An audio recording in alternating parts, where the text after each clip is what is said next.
ಪುನೀತ್ ರಾಜ್ಕುಮಾರ್ ಅವರು ಅಭಿನಯಿಸಿದ ಕೊನೆಯ ಚಿತ್ರ ಜೇಮ್ಸ್ ಮಾರ್ಚ್ 17ಕ್ಕೆ ಬಿಡುಗಡೆಗೆ ಸಿದ್ಧವಾಗಿದೆ.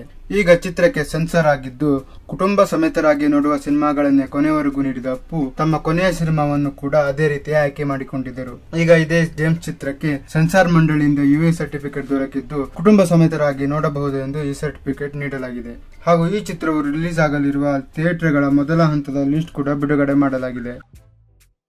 ರಾಜಕೀಯ ನಾಯಕರ ಮಕ್ಕಳು ಚಿತ್ರರಂಗಕ್ಕೆ ಬರುವುದು ಈಗ ಸಾಮಾನ್ಯವಾಗಿದೆ. ಅದೇ ರೀತಿ ಮಾಜಿ ಸಚಿವ ಜನಾರ್ದನ್ ರೆಡ್ಡಿ ಪುತ್ರ ಕಿರೀಟಿ ಅವರು ಅದ್ದೂರಿಯಾಗಿ ಗಾಂಧಿನಗರಕ್ಕೆ ಕಾಲಿಟ್ಟಿದ್ದು, ಚಿತ್ರದ ಮುಹೂರ್ತದ ವೇಳೆ ಹೀರೋ ಇಂಟ್ರೊಡಕ್ಷನ್ ಟೀಸರ್ ಅನ್ನು ಬಿಡುಗಡೆ ಮಾಡಲಾಯಿತು. ಚಿತ್ರದಲ್ಲಿ ಜೆನಿಲಿಯಾ ಹಾಗೂ ಶ್ರೀಲೀಲಾ ಕಿರೀಟಿ ಅವರಿಗೆ ಜೋಡಿಯಾಗಿದ್ದು, ರಾಧಾಕೃಷ್ಣ ಅವರು ನಿರ್ದೇಶನ ಮಾಡಲಿದ್ದಾರೆ. ಬಾಹುಬಲಿ ಖ್ಯಾತಿಯ ಕೆ ಸೆಂಥಿಲ್ ಕುಮಾರ್ ಅವರು ಸಿನಿಮಾಟೋಗ್ರಫಿ ಮಾಡಲಿದ್ದು, ದೇವಿಶ್ರೀ ಪ್ರಸಾದ್ ಅವರ ಸಂಗೀತ ಚಿತ್ರಕ್ಕೆ ಇರಲಿದೆ.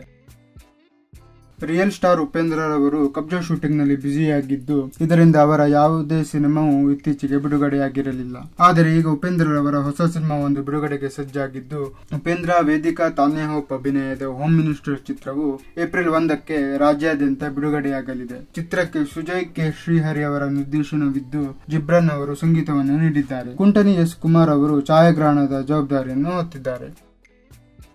ಯಶ್ ಅಭಿನಯದ ಬಹುನಿರೀಕ್ಷಿತ KGF 2 ಚಿತ್ರದ ಟ್ರೇಲರ್ ಅನ್ನು ಮಾರ್ಚ್ 27ರಂದು ಬಿಡುಗಡೆ ಮಾಡಲಾಗುತ್ತದೆ ಎಂದು ಈಗಾಗಲೇ ಚಿತ್ರತಂಡವು ತಿಳಿಸಿದೆ. ಚಿತ್ರದ ಟ್ರೇಲರ್ ಅನ್ನು ಹೊರದೇಶಗಳಲ್ಲಿಯೂ ಬಿಡುಗಡೆ ಮಾಡಲು ಚಿತ್ರತಂಡವು ಟ್ರೇಲರ್ ನ ಸೆನ್ಸಾರ್ ಮಾಡಿಸಿದ್ದು, ಚಿತ್ರದ ಟ್ರೇಲರ್ ನೋಡಿದ ಸಂಸತ್ ಸದಸ್ಯರೊಬ್ಬರು ಈ ಟ್ರೇಲರ್ ಅದ್ಭುತವಾಗಿದೆ, ಗೂಸ್ ಬಂಪ್ ಹಾಗೂ ಮೈಂಡ್ ಬ್ಲೋಯಿಂಗ್ ಆಗಿದೆ, ಯಶ್ಗೆ ದೊಡ್ಡ ಅಭಿನಂದನೆಗಳು ಎಂದು ತಮ್ಮ ಸಾಮಾಜಿಕ ಜಾಲತಾಣದಲ್ಲಿ ಪೋಸ್ಟ್ ಮಾಡಿದ್ದಾರೆ.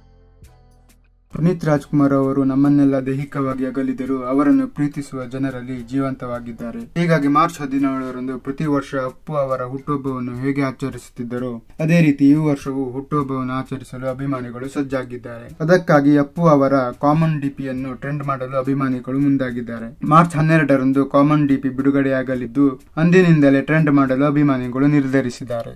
ಇನ್ನೂ ಹೆಚ್ಚಿನ ಸುದ್ದಿಗಳಿಗಾಗಿ ಕನ್ನಡ ಫ್ಲಿಕ್ಸ್ ಬಜ್ ಅನ್ನು ಸಬ್ಸ್ಕ್ರೈಬ್ ಮಾಡಿ.